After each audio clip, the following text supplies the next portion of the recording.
धनी हम पे करेलू। अच्छा। अपना मरद से तू काहे लड़ेलू?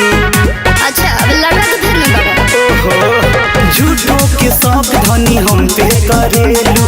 अपना मरद से तू काहे लड़ेलू?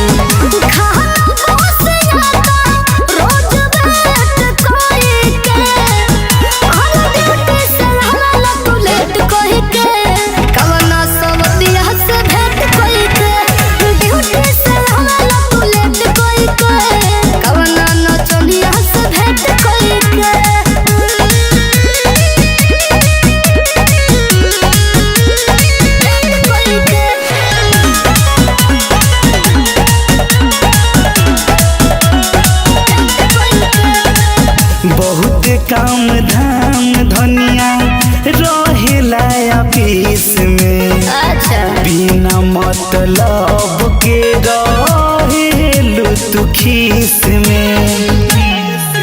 आजकल ध्यान तोहर भटकल बा, दिल हमरा के छोड़ कहीं न डकल बा।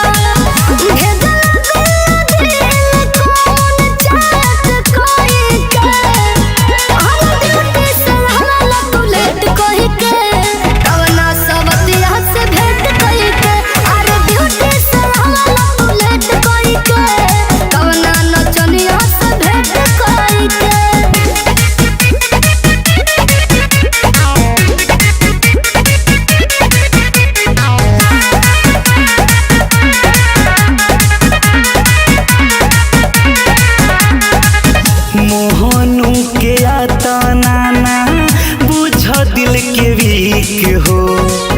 हमरा खातिर तहरा